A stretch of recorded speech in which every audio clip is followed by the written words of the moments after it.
tulisannya saldo terblokir sekian puluh juta.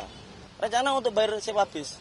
Dan informasi terakhir hari ini ternyata ya bis yang sudah di DP sama kami dibatalkan semua. Perjalanan dari Pati ke Jakarta sampai ke tol Karawang ada jembatan ya, ada 2 orang pakai masker, pakai jaket, kita dilempar pakai batu. Tanggal 22 jam 11 siang itu akun TikTok saya diblokir. Setelah itu jam 1 rekening saya diblokir. Terus jam 3 pagi WA saya hilang. Pertama itu tanggal 11 jam 11 kemarin ya itu tulisannya saldo terblokir sekian puluh juta. Terutama di medsos itu saldo saya muncul tapi tidak bisa untuk transaksi. Biasanya di aplikasi itu kan ada saldo terus ada transfer. Terus apalagi itu kan itu enggak ada, hanya saldo aja. Jadi tidak bisa digunakan. Jadi sampai sekarang masih iya, masih diblokir. Uang yang terkumpul sejauh ini katanya sampai 80 juta. Untuk digunakan untuk apa dalam kegiatan itu? Itu kan tidak hanya donasi, itu uang saya pribadi dan donasi dari kawan-kawan saya. Gitu. Rencana untuk bayar sewa bis. Soalnya bis di Pati itu kan, Pati Jakarta sekitar 12 juta ya. Dan informasi terakhir hari ini ternyata ya bis yang sudah di DP sama kami dibatalkan semua.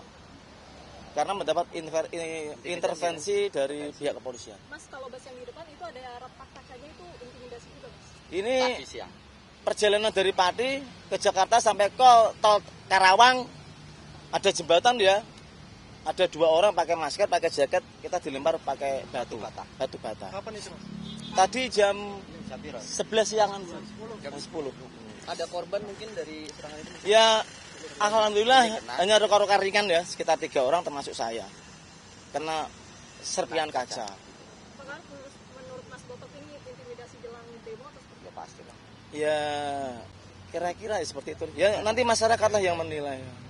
Mas ini kan ramai teman kemarin. Sebetulnya kalau kronologi detailnya itu per kapan sih Mas diblokirnya? Tanggal 22. Tanggal 22 jam 11 siang. Jadi tanggal 22 jam 11 siang itu akun TikTok saya diblokir. Setelah itu jam 1 rekening saya diblokir. Terus jam 3 pagi WA saya hilang. Itu kalau pemblokiran rekening ada pemberitahuan di email atau nomor HP atau gimana? Tidak ada pemberitahuan, tidak ada klarifikasi kepada saya. Mas, ini kan ada beberapa organisasi di Jakarta yang khawatir kalau misalkan aksi yang tanggal 27 itu merupakan aksi provokasi. Nah, itu tanggapan dari NPB itu sendiri seperti apa? Ya, saya harap untuk teman-teman yang hadir di aksi 13 Agustus untuk bisa menahan diri ya, tidak terprovokasi, tidak anarkis ya. Tidak boleh merusak fasilitas umum, apalagi melakukan tindakan-tindakan yang melanggar hukum. Saya harap petugas keamanan untuk tegas ya. Sekali ada terlihat gejala yang memprovokasi untuk segera ditangkap. Mas, mungkin terakhir terkait RUU perampasan aset ini kan mendorong percepatan. Apa yang menjadi fokus dari kelompok dari Pati ini?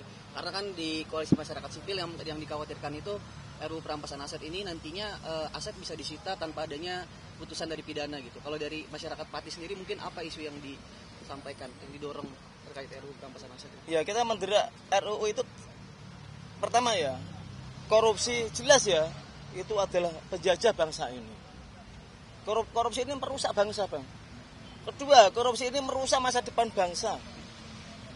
Korupsi membuat masyarakat Indonesia itu menderita, terjadi kesenjangan sosial yang sangat luar biasa. Kalau terkait, misalkan RUU tersebut disalahgunakan oleh oknum-oknum, mohon izin, itu yang menjadi korban kan pejabat. Karena pelaku korupsi itu pejabat, bukan masyarakat kecil. Gitu. Udah ya. Nanti sambung lagi atau nanti sore menjelang maghrib sambung lagi ya. Mas, ini berarti nggak camping di sini ya? Enggak. Ya nanti tunggu nganu kita. Download Tribun X sekarang. Menghadirkan lokal menjadi Indonesia.